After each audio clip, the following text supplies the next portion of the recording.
I just knew that I had now, in my early 20s, had been around sports for almost 10 years then at the time, and had seen a lot of good and had seen a lot of bad, and knew that I wanted to be in a position where I could conduct business the way I believed it should be conducted and to treat people the way I believed people should be treated.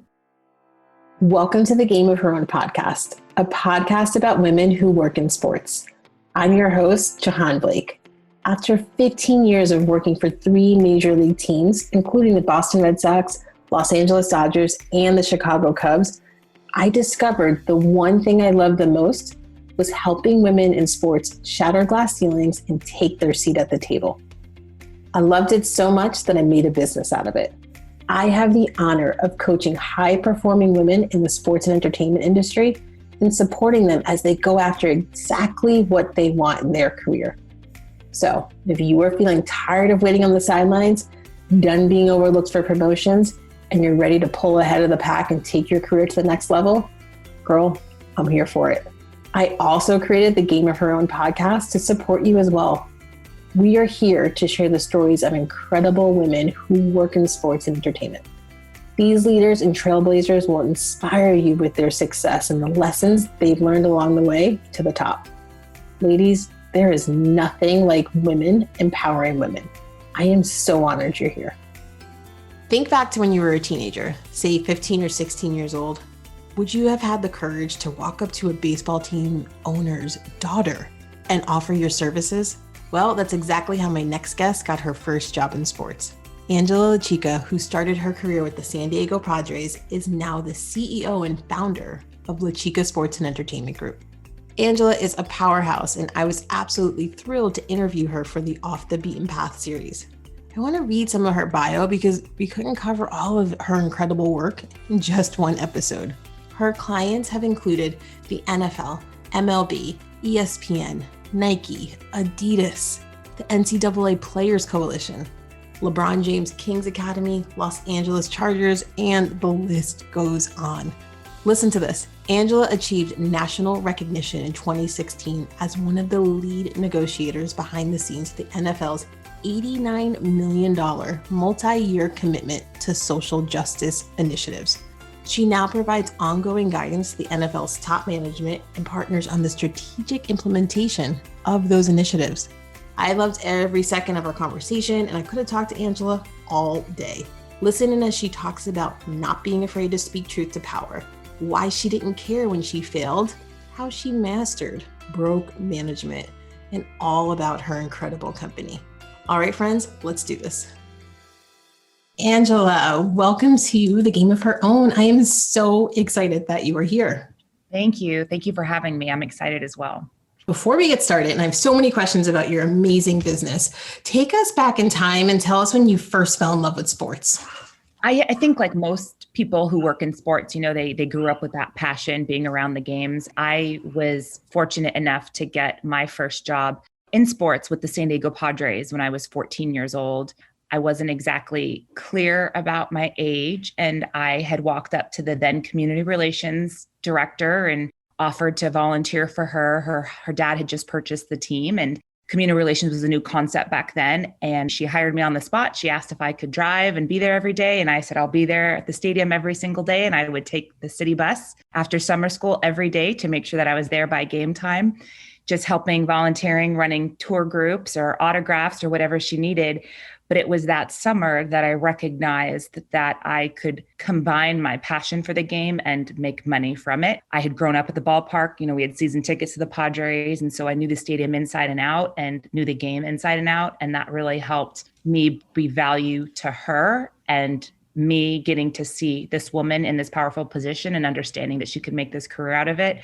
My trajectory was set right then and there.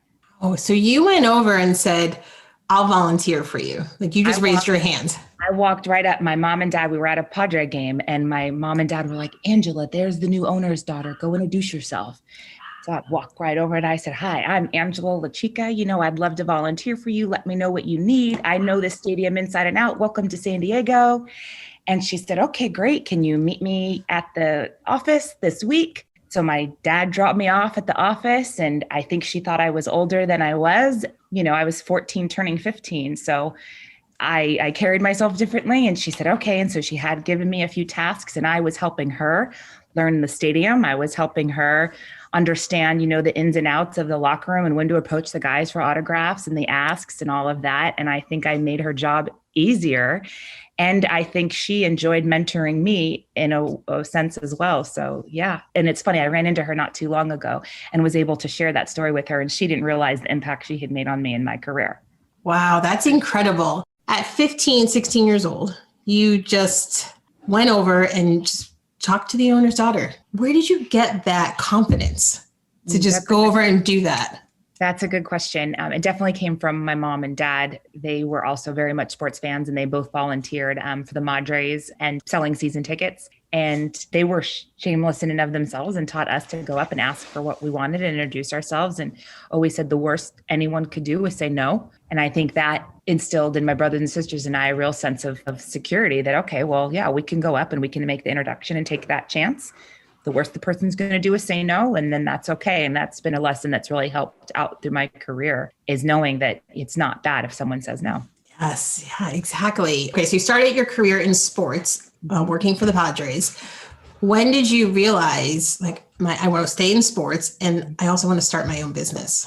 That, I think probably in my early to mid 20s, I always knew, like you, I always had that kind of tinkering in the back that I wanted to have my own company one day. I didn't know what that looked like. I just knew that I had now, in my early 20s, had been around sports for almost 10 years then at the time, and had seen a lot of good and had seen a lot of bad, and knew that I wanted to be in a position where I could conduct business the way I believed it should be conducted and to treat people the way I believed people should be treated. Sometimes you get behind organizations and there's an organization culture that may not match your personal direction. And I struggled with that a lot because I think I had a very good sense of self from a young age. So long answer short, it was my early 20s that I said, okay, one day I'm going to do this. And I didn't know what it looked like, but every opportunity I had, whether I went to go volunteer for an event or have an internship opportunity or had a paid opportunity, I just started tracking it and positioning myself outside of my full-time job as this consultant and someone who could kind of do a little bit of everything. And I made sure that I was exposed to different parts of the business. So if it meant that I had to move bike rails at X Games, I was doing it to understand operations. And if it meant I needed to run stats at the Lakers games to understand the PR side of things and servicing media, I was going to do that. To one day then have a position where I could work in a bunch of different sports, but understand a bunch of different touch points to hopefully make me a better team leader. So this is in your early 20s, you're having this vision, like, okay, I want to start my own business. In order to get there, I need to learn as much as I can. Right. And so meet as many people as I could. Yes. Yeah. So you're out there hustling, for lack of a better word, and learning. And were you worried about things like salary? Like, here I am learning all these things and taking on new roles. Like, were you concerned then about making sure you're getting paid for those things? Or were you just like, whatever, I don't care, I just want the experience? Yeah, it was that. I never, ever, even to this day, money has never been a determining factor in what I do. It needs to fit my moral compass and it needs to fit the direction I believe work should be done. So I just always did what I needed to. So if I was going to be working, for instance, for the San Diego State men's basketball team, I worked for them all through college, and that was a lot of hours. I traveled with the team. I got to do a lot of things, but it didn't pay me. So I needed to make sure I was waiting tables or babysitting or working events to be able to supplement that income. And I continued to have a side hustle up until my mid to late 20s, waiting tables or even getting creative, especially when I was starting my own company and I was fully out on my own. I call those days like broke management, because I was so broke trying to make this work and I was managing my brokenness, whether I had to get creative and rent my extra bedroom out to foreign exchange students to help pay my rent. I was doing taste tests at Jack in the Box here in San Diego. Their headquarters are here. I would do taste tests for $60 to taste their new breakfast burrito or whatever, so I could have gas money to drive up to LA and make sure that I introduced myself to an agent or met the Nike rep or spent FaceTime with anybody, just to make sure that I was always in people's faces and that I was always in the game. So those days of broke management, I still feel today. Now there's never moments where I'm like, oh my gosh, I've made it. But there's, kind of flickerings like, oh, this is this is really great, but I still feel like the other shoe is going to drop every single day. But I think that's what continues my drive and makes our organization successful. Ooh. So you decide to start your business, and then you still have to do things like taste tests and just figure out rent your room, like figure out creative ways to make sure you are going to achieve your dreams. Absolutely. I mean, there was one time, if I could tell you a story real quick, there was a Nike rep in town for the Holiday Bowl, and he had a bunch of professional athletes under his management on all their camps. And I had stayed in touch with him. And so he had hit me up when he was in town and goes, and, I'm going to be downtown, stop by and say hi. So they were at some steakhouse and I said, I have to get some FaceTime with him. And so I drove down there and the only parking available was the $20 fancy lot. And so I was like, almost in tears. I paid the parking in the little meter. I ran inside, spent 20 minutes with him, and he introduced me to some colleagues. It was great. I came back out. I sat there and I waited for the next person to come, and I sold my parking ticket to the next person so I didn't have to pay any money. But that ended up he ended up introducing me 2 years later to 2 different football players. And I ended up running all of their youth development camps and work. So it was like all those things eventually paid off, but I had to really believe in myself and believe in like my steady hustle to get there. Wow. Okay. I love that you were just so resourceful. Like, I'm just going to sell my parking spot and make my money back. Yeah, I was so panicked at the $20. I'm like, I cannot afford this. I'm like, what am I going to do? I'll sell the ticket. I'll talk to people. I'll just wait. And I sold it to, I remember the couple, I sold it to them and I'm like, I just have no money. And I had to go say hi to somebody for work. And the guy's like, sure, we'll buy it. Oh my God, that's so smart. How do you go from, because you're telling the story and I'm picturing you pulling up in that anxiety that comes with not being able to afford $20 for parking and then having to go inside and be on. Right? Like, they don't want to hear about what you just went through, right? Yep. Like, so how did you like handle something like that and like turn that part of you off and then be on stage, if you will? That's such a good question. And I've never thought about that. But I think, I was raised like, my mom used to tell us like, nobody's going to care. Like, I care about you. I love you. I'm your mother, but people don't care. So like kind of keep those complaints and worries to yourself, like, because people don't care once you're in the business world. And I think that was just always in the back of my mind, but I never thought about turning off my panic. Even when it came down to, I didn't want to order anything because I didn't want to be on the hook for anything. I said, oh no, I'm okay. I'll just have some water. I got to run back out and do X, Y, Z, So even those types of things, like trying not to also be socially awkward while I'm mentally panicking. Right. Yeah, I never thought about that. I mean, at the end of the day, it boils down to is that your mindset, and you believed in the work that you were going to be doing. I knew I was going to be here one day. Yeah. I knew that. I didn't know how I was going to do it, but I knew I was going to do it. Before I dive into 2 minutes, I have so many questions, but before I get there, tell everybody what you do and what your business is all about. LaChica Sports and Entertainment Group is a sport management firm. I'm working with athletes and their community impact and social justice work. We're a team of all females, which is something I'm very proud of, making sure that I support our work sisters in the industry. And some of our biggest clients right now are athletes who are really at the forefront of the social justice movement, which is a position that I'm so honored to be in at this point in my career, and didn't think I was going to be here in this particular position in this space, but I'm really grateful for that. And we've been able to grow so much over the last 4 to 5 years and continue to do so. All right. Wow. Okay. So you've been in the game for a while, and you have some like impressive clients that you're working with. Now, when I saw you speak, and I cannot for the life of me remember there, when COVID started, there was so many events and like panels and stuff. And so I watched you speak on one of them. And I remember I was like, I feel so inspired. Like, you were such a boss. Like, I immediately went to LinkedIn and I was like, hi, Angela. I just saw you speak. You're amazing. I just felt so like inspired and refreshed after listening to you. I think you were talking about how, I think you had like a aha moment, or like just a moment when you like were like, wow, this is happening. Like, we're doing this. And you were talking about how like sitting in the room with Roger Goodell and how people will be talking about stuff and he will stop and say, well, wait, I want to understand what Angela's view is. I was like, what? That's incredible. I think the relationship with him stems from me not being afraid to speak truth to power. You and I discussed this before the show about being able to speak up to leadership and be in that room. And that's not always the case for people to find their voice and to feel comfortable using that voice. And I had a work experience early on that I realized I could speak truth to power, whether it was going to be detrimental to me. I didn't care, but it was the right thing to say and it was the right thing to do. So those lessons then helped me in my position now. So early on in the social justice fight, when it was not popular, and when there was a lot of ugly media headlines a few years back, the NFL was in a very different position. And people, I think were hesitant to kind of speak truth to power in that sense. And I always felt comfortable clarifying or saying, no, I think this is probably the right way, and making sure that I was also a voice for the players in those business situations. So I think that earned me some stripes in that sense with him. Yeah. I can only imagine what those conversations, I probably can't, those conversations were like, talk about difficult, uncomfortable, passionate, it's a lot. And so, just forget even like egos and titles and who's in the room. That's a whole nother level. How do you prepare yourself for something like that? Or if someone who's listening is like, yes, I want to be able to do that, but when I get in the room, I get nervous and shaky, and then I end up saying nothing. Like, what advice would you give women?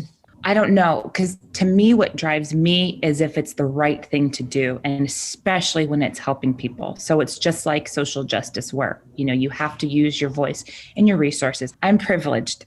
Most of the issues we fight for aren't impacting me, and that shouldn't matter to anyone. If they're not going to see outside themselves, that's kind of a bigger issue. And so for someone to be able to recognize your resources and your power and to do what's right because it's the right thing to do to help people, it just seems very natural to me. So I think that inner star puts me in those situations where I'm not afraid to speak up.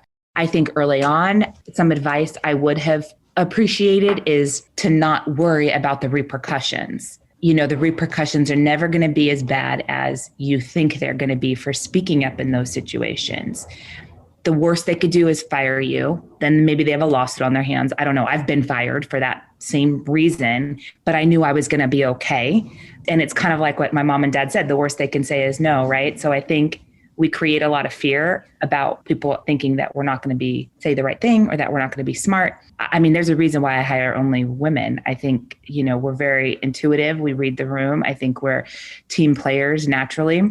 And we don't give ourselves enough credit when it comes to speaking up, assuming that we're the ones who don't know what's going on in that room. And you just can't care what a man's going to say or what other people are going to say, or frankly, what other women who are trying to block you are going to say. It's easier said than done when you're worried about jobs and work environment. I think toxic work environments are awful. I am such a believer in making sure it's a healthy environment. It's a comfortable learning environment, that nobody talks bad about each other, to set that tone. So I just don't envy others, colleagues of mine who were in really toxic situations, because that's just such a waste of time. And it's all ego driven. 100% ego driven. And any toxic situation I've seen a client or a friend in, it never turned around, right? And now I'm talking toxic, not difficult, but like toxic work environments. It never turned around. They always had to finally make the decision to leave. That's a good point. But at the end of the day, gosh, it's so much better for you. It's hard to see it in the moment. So if someone's listening and they're going through that, it is so hard to see that it's going to be okay and that you're going to come out on doing something better. But man, it's a tough place to be in. Yeah, that's exactly right. So talk a little bit. You said you like having comfortable work environments. You work with all women. So you're leading a team. I imagine everybody believes in the same things that you do when it comes to, your organizational mission. Mm-hmm. I imagine everyone's different though. Everyone has different perspectives and how they go about things. So how do you lead a team effectively?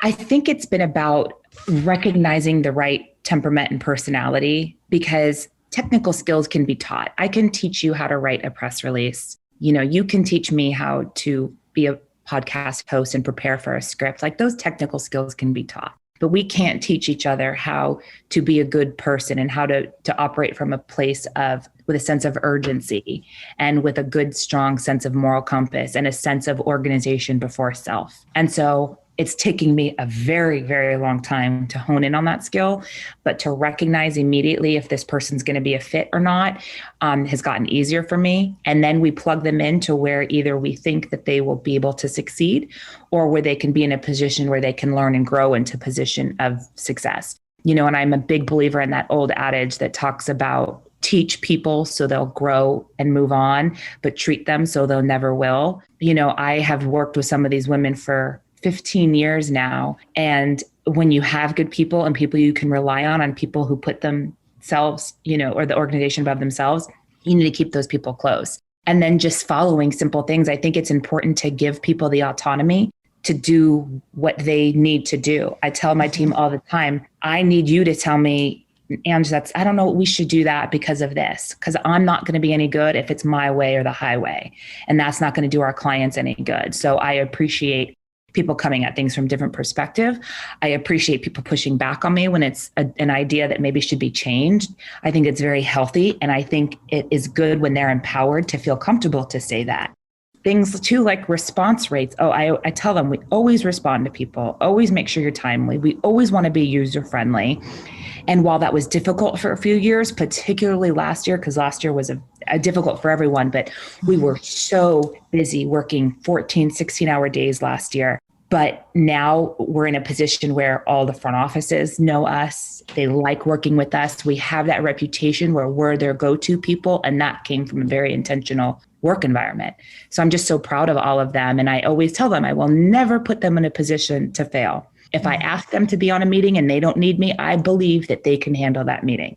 If I say, hey, CC me on this, just so I know what's going on, I try to explain it's not me being micromanaging. It's me being able to mentally keep track of what's happening just so I know it's done. So I always try to communicate where I'm coming from and what I'm asking of them and why, and they can do the same. I mean, it's really all about that open communication is what I'm hearing you say, just being transparent, and you welcome people challenging how you do things, right? Absolutely. You're grateful for it almost, if I got that right. Mm-hmm. Absolutely. Because people have pointed out things and I'm like, oh my gosh, I didn't even think of that. You're right. That's how it will come off. Let's not do that. Mm-hmm. Or they also know when I push back, I'll say, I understand what you're saying, but this, and it's typically based on my experience or my gut on things that I'll then push back on. But we always meet in a place where everyone's comfortable moving forward. I need them to feel good about the work that they're doing and the organization that they're representing and to be proud of that. And that will then translate, they'll never feel like they're at work. And I think that's so important. And I think respecting people's time, last year again was different, but we're not, trying to reach out all hours of the night, all hours of the weekend when sports is typically the setting for that. And I grew up in that space. We're now at a place where I will never ask them to do anything I wouldn't expect to do myself. And sometimes that means working on weekends and odd hours. But whenever I can, I think their family time and their separate time is important. And I want to honor that. Ooh, that's a tough one. And it'll be interesting to hear a little bit more about that, because when it's your own business, like you said, you're always like thinking, oh, wait. Is this the other shoe going to drop? I am the safety net for all of these people who work for me and, obviously yourself. So I always have to be on. So I don't have the luxury of ignoring something, and my team doesn't necessarily know, nor do they need to know about all of the things I'm having to do after hours or on weekends all the time, because I'm a lot of people's go-to. And if I can spare them from having to do anything, I will. If I need their help, I'll reach out. But, when there's a mistake made, I take it personally because it's my name and it's my company on the line. We're the management group for Players Coalition, for instance, and anything that goes wrong there will come back on me personally. And so I do have a sense of, I don't know what the word I'm looking for is, but it does feel like there's a lot more on the line when things like that are so visible, because I've also worked so hard to be in a successful space. And I am so fearful I will lose it at any moment that something become hypersensitive. And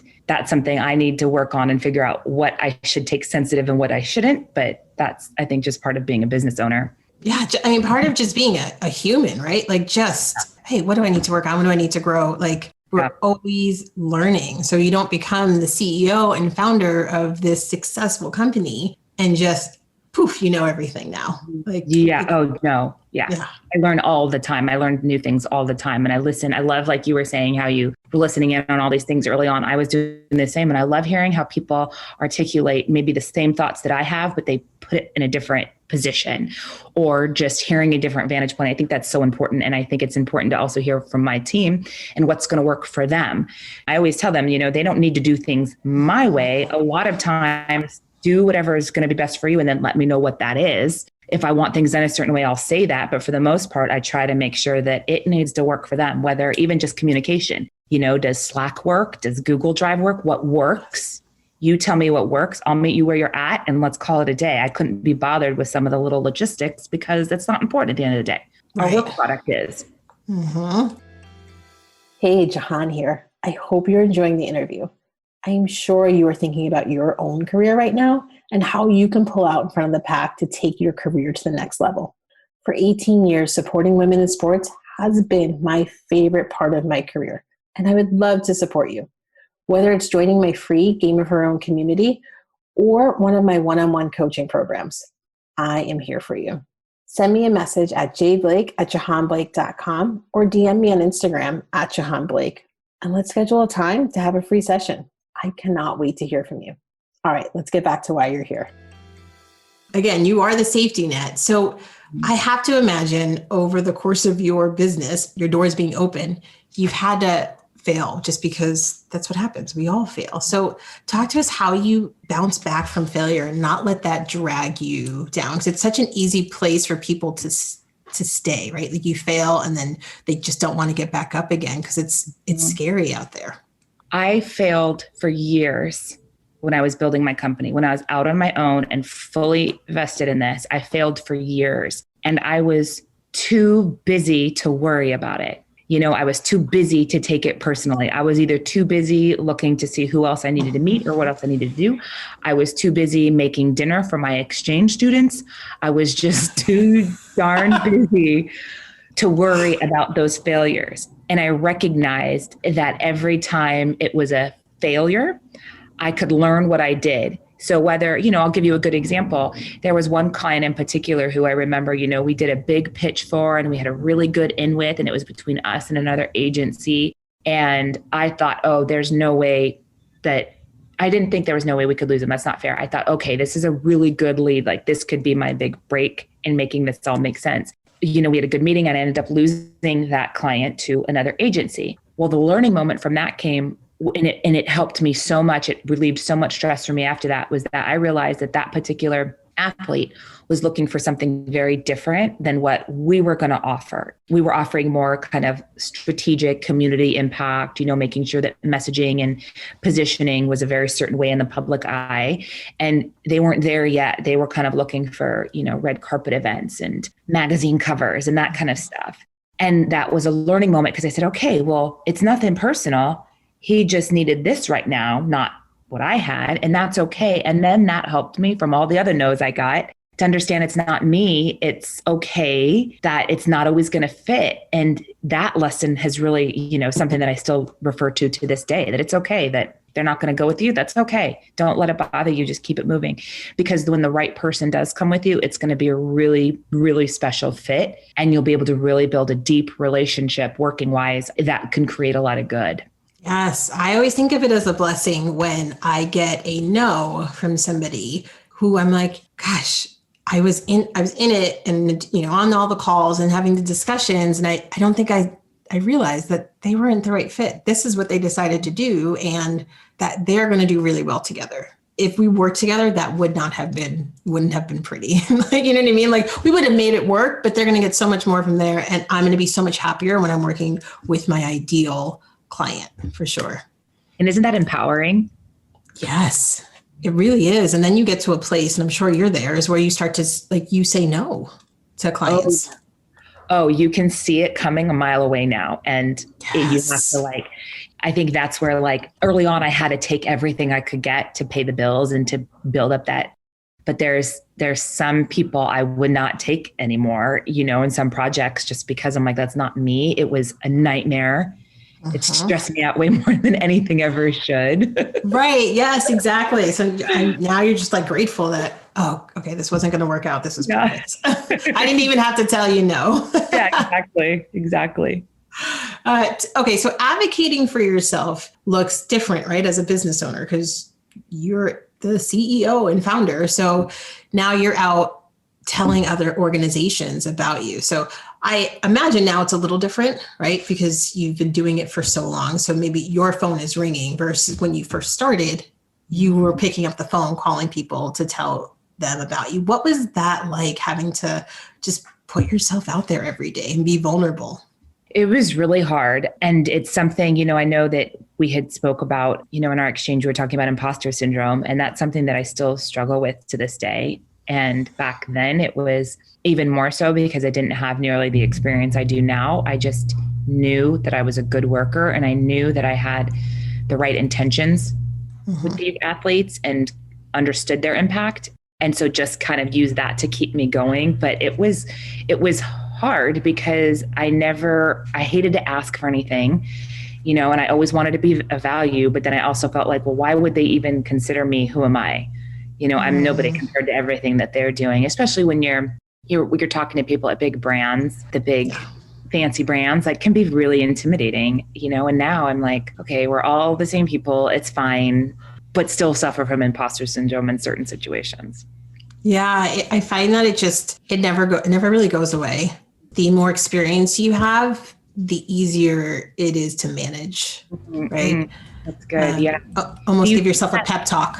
Yeah. And I have a question for you. Do you think that imposter syndrome is like a good driving factor in successful business leaders? You're on the coaching side of things, right? So like, do you see that maybe being a good motivator? Yeah, I love that question. I would say, yes, it's a good motivator if you can get past it, right? And so imposter syndrome, self-doubt, anxiety, right? Any of those, they can be debilitating. They can be debilitating and stop you from going after what you want. So I've been on that side where I've shied away from stuff, when I was working for a team, or I had convinced myself I'm not the one, right? When you finally do move past it and still realize, hey, you're there, but I'm not going to let you stop me. Then it's okay. And then it's you just have this, all of a sudden you have this self-awareness that like, oh, I'm normal. This is normal. Like having imposter syndrome is normal. What do I need to do to make sure it doesn't take over, me in the next meeting? What do I need to do? Okay, preparation, right? I need to do my research. So it can be a motivator, because you have to acknowledge it, is what I like to tell all of my clients. You have to acknowledge it, say hello, but it doesn't get control. Right. Yeah. Yes. I love that. You to acknowledge it and say hello. Yes, you do. It's okay. You're there, but you're not in control of everything. So, and that's okay. And then the more experience you get with managing it, the easier it gets, for sure. And it just pops up sometimes stronger in certain situations than other. You'll start to notice themes as well. Yeah. So I got to ask you this. So you have an organization that's women run, which I love, love, love. I hope to be able to do that one day. But working in sports is a male dominated industry. Talk about your experience with that. My experience with that has evolved. When I first started my career, I was a lot younger because I got such an early start. So I experienced a lot of ageism more so than sexism at the time. I was in a position where I was, in my early 20s and in management or leadership, or in a position where I was having to be in charge of other males, and they didn't like that. They thought I was too young. I didn't have experience. I went through that for a little bit. And then the sexism piece came in, where I was told, when I was at San Diego State, the men's basketball team, I was sat down by the head coach, and he sat me down and he said, I can't give you this job. I can't have a female around the team. And I had to beg him. I said, this is going to be my career. Please take a chance on me. I'm not here to date the players. I'm going to have my own company one day. Please, please, please. And he gave me a chance. But then, during that time when I was younger, it was assumed I was the cheerleader, which, hi, go me. It was assumed I was one of the girlfriends. It was assumed I was a sister. Nobody ever understood that I could be in a work position around sports. So I think as I've gotten older and that's evolved, I think that the male dominated piece came from more me not thinking I was as smart as the men. And I struggled with that for about 15 years in my career, like solidly. And I think just this past summer, I was able to kind of get over that and had like my aha moment. So it's been an evolution of how I've navigated that male dominated space. I have been proud of what I call my work sisters. Like there's colleagues I have around the country who you need to be able, it's not professional to talk bad and doing things like that, but you need to be able to have some sort of transparent relationship with colleagues and people that you can count on. And I think of that as like my sister. Like I know I can call my sister and she won't judge me. She won't air all my dirty laundry. She'll be there for me and she knows I'll be there for her. So I've kind of dubbed these women my work sisters, and they were able to say, hey, this coach is driving me crazy. He doesn't want to do this and I don't know how to navigate through this. Well, let's help. Here's what we can do. And being able to kind of have that support system has been really helpful, and then to look out for one another. So if I see a job opportunity that I know makes sense for someone, I make sure that I spread the love and I pass that on. I think you need to be a vocal advocate for one another and just keep surrounding yourself with strong women. And that male dominated piece doesn't really even impact me anymore, frankly, from a professional standpoint. Yes. I love that. I feel like you just drop the mic and walk out. Now, I have this popped in my mind when you're talking about the person who said, I can't hire you to do this job, can't have you in that room, sorry. And then you basically begged for your job and to get a chance. Was there any resentment? Like once you got the yes, was there any resentment or feeling of just like, wait a second, what just happened here? I can't believe I had to beg you for a job that you knew I was qualified for. No, that's a good question. I never, ever thought of that. I was 19 years old. It was 1999. So that would not happen today outwardly the way it did then. I didn't know that I was qualified for it. So I figured I would be good at it. Just like everything else, I knew I could do good, but I didn't think I was going to be qualified. Like I never thought of it in those terms, but I made sure that I took that as a challenge. So I said, okay, he's giving me this chance. He is not going to regret this. And I ended up being the very first team manager he ever recognized on senior night, male or female. He was at my wedding recently. I always tell him that decision, his belief in me changed the course of my career, because he could have said no and I could have accepted it. And then I don't know where I would have gone from a sports management side of things. But he said yes. The program ended up doing really well. I traveled all over. I learned a lot about the business. I met a lot of relationships from there. I met people from Nike, from NCAA, from X Games, and would work all these different things and just kept going. And that opened a lot of doors for me. And it put me in positions where I needed to speak on behalf of other players. I needed to speak to leadership. I needed to make decisions in the moment on behalf of the team. So it empowered me in a lot of ways that I'm so grateful for. But I tell him every chance I talk to him that I couldn't be here without him. Yeah. I mean, at 19, for you to basically not take no for an answer. Yeah. It was not happening. I'm like, I actually said, I'm not here to date the players, because I knew that's what he was. He just thought a girl was going to be trouble. What happened though is that, so I had to have access to the locker room, and these are guys that were all in college together, so it was certainly uncomfortable at times, but I just always kept my head down and kept my head up, did what I needed to do. Well, that locker room experience ended up getting me a job with the San Diego Chargers a couple of years later. And because of my understanding of how the locker room works, I became the very first female that the San Diego Chargers PR department allowed in the visiting team locker rooms. And I held that position for 12 years, doing the interviews, navigating media, all of that. So I just was able to pick up some really, strong points throughout each of those experiences that then helped me lead to the next opportunity. Ooh, so wait, you were the first female PR game day person for the Chargers who was allowed in a locker room, in the visiting locker room, because the PR director never had women in there. And he actually called Coach Fisher and said, okay, they were both in San Diego, and said, well, I'm looking to hire Angela LaChica. Can you tell me about how she conducts herself, blah, blah, blah. And because Coach Fisher had such good trust in me, based on my experience with him as players throughout those years of traveling and being together all the time, he spoke highly of that. And then my work ethic carried over into that opportunity. Yes. That's a great story. And I'm just like thinking, I'm like, these two men, they had their concerns about a female being in the locker room and around their players, but they were more worried about the players, not you, right? Like, do you know what I mean? Like it wasn't you they were worried about, and they knew what the right thing to do was. I'm just, obviously I don't know any of these people, but just. That's interesting. Yeah, that's a good point. I'd love to go back in time and just be in their head for that internal debate that they had. I know. Well, it's just crazy. Like it's just crazy. And, they recognize too, I think they're proud of themselves because, recently I won an award for California and I dedicated it to Coach Fisher because it happened to be the 20th anniversary of him allowing me, giving me a chance. And I think they're proud of themselves. He, especially Coach, that he took that chance on me. And now that I'm doing what I'm doing. So it's kind of cute that he he speaks openly about not wanting me around, but then is also very proud of what he's produced. Good for him.